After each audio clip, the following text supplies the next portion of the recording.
Welcome to Counseling Solutions. We're having discussion at the Roundtable Forum. We are the girls of Counseling Solutions today. We're going to be your basic crew, and we will be bringing in guest speakers as we can to cover certain topics.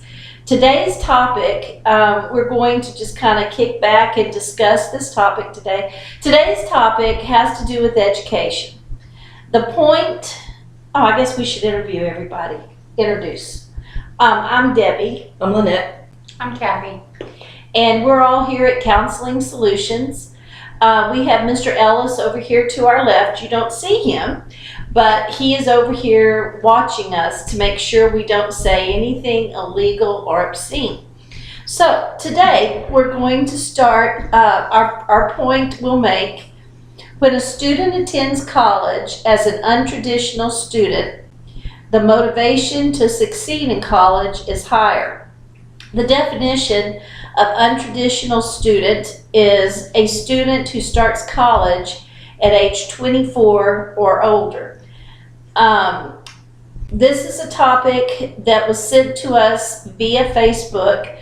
And if you have any topics you'd like for us to discuss, please go to Counseling Solutions Facebook page and send us an instant message and let us know the topic that you're wanting us to discuss. And if we don't have an expertise or an opinion in that situation, we'll bring in people who are more learned in that area. So, Kathy, you want to start us off with your opinion and what you know to be true? I started college as a traditional student because I started before 24, but I was always a non-traditional student. And in being a non-traditional student, I always felt like I had to do better because I had outside stressors that were always affecting my schoolwork. So I always felt like I had to do more and push harder and be better just to prove that I was capable of making the grades as people that didn't have children and family work. Why did you feel that you had to succeed to that degree? Being the underdog. Which you considered being a untraditional student, you were the underdog. I was the underdog. So you didn't see that as being a benefit? I did not, but it pushed me. I don't know. My experience is a little different. Started out as a traditional student right after high school. Went to college for about a year and a half, no, really 2 years, before joining the military and had an extensive 20-year career, 20-year plus. And education was always a passion of mine, and I retired and went back to school. So as far as the dynamic where age is concerned and station in life, the motivation for me was quite different the second go round. It changed from just making the grade to actually having a purpose by way of producing something that came out of it. So it was the focus was different, the attitude was different, the levels of responsibility were different. I mean, when it was just me, again, making the grade, I didn't have to worry about, bills and groceries and things of that nature. But after I grew up and became a quote unquote adult, things changed and the focus was much more directed towards getting in and really taking advantage of what was put before me so that I could turn around and contribute right back to the household. So it made a difference. How old were you when you started adulting, officially being an adult? I'm working on that. You're still adulting? I'm still working on it. I'm not quite there yet, but I do try. I do try. As long as I stay quiet, I'm good. I'm never growing up. No. You're still not adulting? I'm not an adult. I refuse. I don't like it. I think I did the same thing as you did. Undergraduate, went to Texas A&M, College Station, and then got out, taught for 20 years. Just took that different avenue. And then when I went back to graduate school, I'd actually started graduate school right after I got my bachelor's. And, they want money and scholarships run out and funding runs out. So you have to work. And so that's what I did too. And when I went back to grad school, it was after 20 years somewhere else. And I felt very non-traditional as well. And I mean, I felt old. I felt that, oh my gosh, I'm like way out of age here. I'm like in my late 30s, and all these people are going to graduate school and they're kids, right? Yeah, well, they weren't. And there were a whole lot of people, a whole lot older than I was when I went to grad school. Mm-hmm.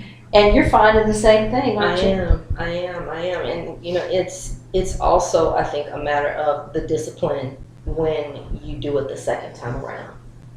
The discipline is a wee bit different. When you first start out, you still have that party in you, and it's still a good time. You kind of slough stuff off.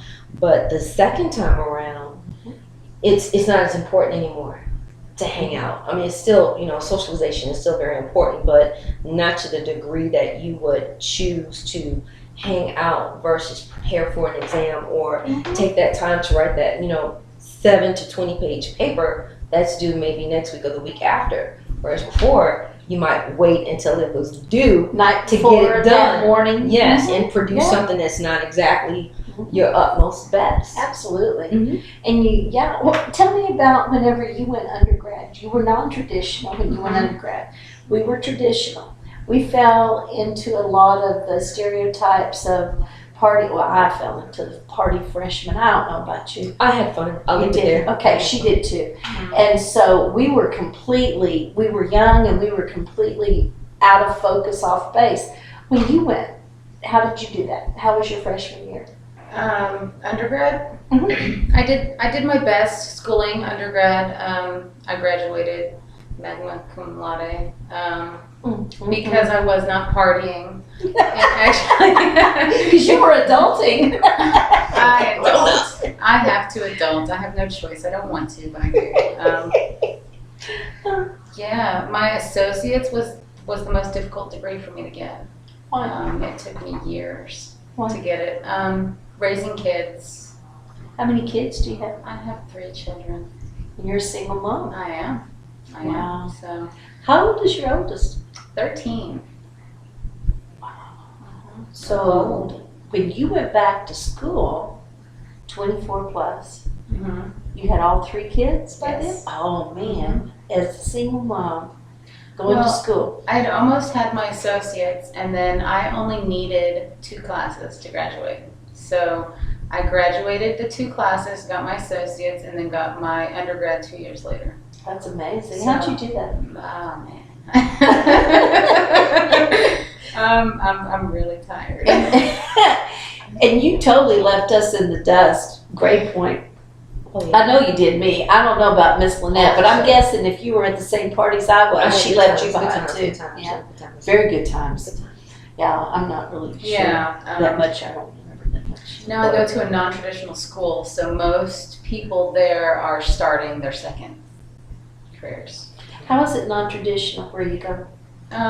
There is, the majority of the students there are returning for a second career compared to small, minute population of young, immature children. So. And where do you go to grad school?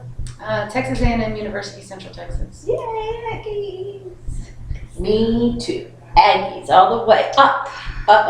Okay, now where'd you go? Where are you going? I started many moons ago in my undergrad at Lamar University in Beaumont, Texas. Ooh, and made my decision, like I said, matter of fact, I was pretty much knocking on the door my junior year when I left, but continued on with my education through correspondence courses. Back then, that's what service members did, and kept plugging along, and then finally settled down with CTC and earned. And where's that at? Central Texas College, right here in Killeen, Texas, and earned my started working on my bachelor's, and then finally settled on Excelsior, which is online, which takes us totally out of the traditional way of learning, but it's becoming more popular because you're not tethered to the classroom. And that's what I needed. I needed that flexibility because I was still in uniform to be able to do the things I needed to do as a mother and a wife and a service member and being a leader. I had to be available.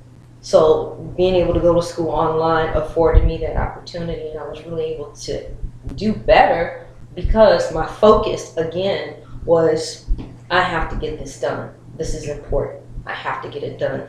And then after I finished and earned my bachelor's with Excelsior, I was accepted into Walden for the master's program. Nice. And again, it has been that focus, that motivation, that drive, because it's something that I'm passionate about it. I want it. You are Make a the difference. learning person. You are. And here at the practice, you're the person who does the assessments. You're the person who does the research. You are always in the middle of the books, in the middle of the internet with everything you do. You are. You do like to learn. I do. I love learning. I felt like a fish out of water if I don't have a book or something to read. It's just That's good. That's where I'm at. And I'm weird. I like traditional books. I like turning pages. I like the feel of a book. I'm not a Kindle person. I know that's the thing, but for me, I like the feel of the pages. I like the weight of a book. So you go to an online school, but you don't do online books. No, I go to the bookstore and buy books. That's pretty cool. Yeah. I like the way books smell. Yeah, I do too. As they age, I love. Yeah. So tell me how many kiddos you have? I have one. He's 16. My husband and I met. It'll be in June. Married for 17 years, but we've been together for 18 years. Oh man. Yeah, we go way back. Gee. Way back. So the dynamic is different. You know, and there's that shift and that change and levels of responsibility as you get older. I became a mom much later than most people would. I became a mom at 32, first time. And so again, the maturity level was different. It was much different. How old were you when you had your first? 20. 20. Mm-hmm. Yeah. Yeah. That's My mom would have been amazing. babysitting me too if I had my son at 20. My mom had me at 32. So. That's amazing. I had my first child when I was 27, and my second I had just turned 31. My birthday's in March. He was born in May. And I thought that I was kind of on the late end as well. Mhm. But I mean, if I would have had a baby at 20, I would have needed a babysitter too. Don't judgment. No. So you stop. Well, no, I never. I couldn't have done it. I never was the traditional student because I did have children. So I didn't feel, even when I went younger than 24, I did not feel like I fit in with them because I couldn't go out and go party. No. I couldn't go out and do anything I wanted. I was focused on getting that education, learning as much as I could, trying to figure out what I wanted to be. And there was a lot of youngsters that I clicked with, but we missed that social aspect of bonding through alcohol, I guess. I think a lot of us did at that time. So you think having kids when you were going through undergrad, you think that maybe having kids with you at that time, being that single mom, that it did kind of direct you a little differently? Yeah, of course. I mean, now I'm going through college just so that I can make money to send my kids through college, so they don't go into debt like you are. So that's my sole purpose at the moment, is to leave my kids better off than I'm going to be. But yeah. So you went undergraduate, you went straight through, and then you started your master's. I took 6 months off, Wow. which I should not have done, but I did. No, I think I took a year off. I think I took a year off. No, I think I took 6 months. I took 6 months. You and I took 20 years. Well, no, from Excelsior to Walden, I took the summer. Oh, no. That was it. Oh, that I'm the only one who took 20 years. See, I wish I could have took a couple more. I must have gotten a little psycho over there. Yeah, I just had to do it. I had somebody pushing me, I don't know who, telling me to just go back and to not stop. Yeah. Well, I just tell you that whomever did that was somebody who really cared about you. They were very on focus. So we all have kiddos. We all have these kids. Do you think that our children have made us better students? I do. I say that from a competitive standpoint. My son is he's a pre-AP student, so he's at that age where it's the grades, so we compare grades. It's like, hey, what did you get? What did you get? And so it's a thing. And then my husband, he's in school too, so we're all like, So what did you make on Oh, your man. test? So what is your final grade, or what is your GPA at the end of a term or whatever? So it did, but it made it fun, and it took the stress. I mean, because going to school is stressful. Let's be honest about it. It is very stressful. Once you start to take it seriously, it's stressful. Because it means something. It does. It does. And so having that fun, competitive edge in such a healthy manner, it serves as the best motivation to me. And not just to me, but to my husband and my son as well. Because it's like, okay, well, I can't let, so-and-so have a better grade than me. Then they get bragging rights in the house. Yeah, and I'm bragging. We're in the house. I'm like, so what'd you get? So when you were inducted into this Psychi Honor Society, did you tell your son and your husband now they had to measure up? No. I'm not there yet. You should. You should. No. I hadn't shared that yet with a lot of folks that the message came out as a potential, member. Well, if they give you an application because you already fit the criteria and you turn it back in and say yes, it's usually a pretty good indication. That's good. Thank you. And you've been a Psychi member since undergrad because you're one of those smart people. Yeah. I've been there for about 3 years. Yeah. I didn't get mine till I was almost finished with grad school either. You're before me. So you got yours. Oh, you're not walking right now, are you? No, not until July. Yeah. Yeah. Things go well here, and I can close out, my hours and do the things that I need to do. I will walk in July. Yeah, I'll finish out the term in May. Does that scare you? It does. Yeah. It does, because I don't want to say it's the jumping off point, but it is the jumping off point, because then it's education will always be there for me. It's what I love, but it's also finding a place where I can do the most good for somebody, and if it's just one person, so it's making that decision. So yeah, Education's a big deal. And so you guys think that the kids actually make us better students? Yeah. They can. Now, there is sometimes when they are the added stressor. The older they get, the easier they get. Whenever they were younger, that's what took me so long to get through my my associates, was that my kids were young, and it was really stressful. They needed you. Yes. And once again, you did that by yourself. Mm-hmm. Yes, I did do that by myself. It's so difficult to even imagine. You get a lot of kudos here. Well, in my bachelor's, I had my dad helping me, and he was my support. So family support's a big deal? Yes. In my undergrad, there was no support. It was daycare. So who's been supporting you during your master's? Your parents, your mom? My roommates. Your roommate? I have a little mother hen roommate that has taken over my house, and I get to hide away in other places, and the kids are good. Yeah. So thank goodness for her. You guys have really made a lot of strides. It would be really easy, I think, to give up at any point. Oh yeah. We talk. No, it's not an option. Too much invested. I think it would be easy to give up. I think it'd be easy to be overwhelmed, Tired. Tired. exhausting. And so, I mean, sometimes that's enough. Yeah. But I'm glad that you guys have enough. The next point to talk about is intrinsic versus extrinsic motivation.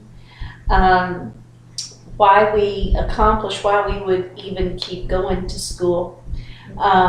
Is it because of something that intrinsically we Yes. want, that need it within, or is it because of some reward system, like hopefully a job that pays, or the extrinsic factor?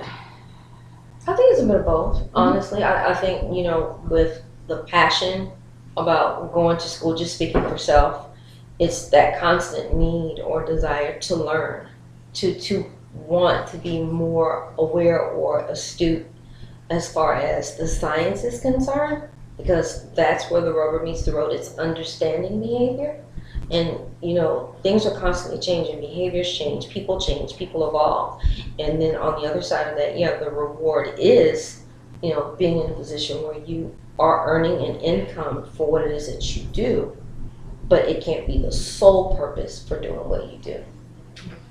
I'm doing a violence prevention group, and there is one young person there that is extrinsically motivated, and I see it, and it's all over him, and he's like so out of control with him and how empowering he is as a person, and it just watching that really it breaks my heart because he has so much potential, but he just won't take that power and put it within himself and use it to change his life. So I think it has to be intrinsic. The outside forces, I mean, yeah, they're little incentives, but they're not the reason why people get back up when they keep getting kicked down. Yeah. There's something else that keeps people going when times get tough, and it's on the inside. It's that resilience Yes. that makes the difference. That's it. There are all of these sayings about success, and one of them is you don't get success without failure. And if you're not willing to take the chance to succeed, then you never will. And who was it? Was it Edison who said he didn't fail at making the light bulb? He just had like 1,000 incorrect options before he hit that one. And so, that's what you guys are saying. That's exactly. And, motivation is huge. So maybe we can talk about self-esteem at one of our next. Sure. One of our Self-esteem's next. great. Yeah, because I think that has a lot to do with motivation. Maybe a little self-talk. Maybe a little positive self-regard. That'd be great. How about some self-care? That's another big yes. deal. That's a myth. We should definitely. a It's myth. not a myth. It's a myth. No, it's a not. myth. You We're have to make signing time off. for it. We will talk to you later. Bye. Bye-bye.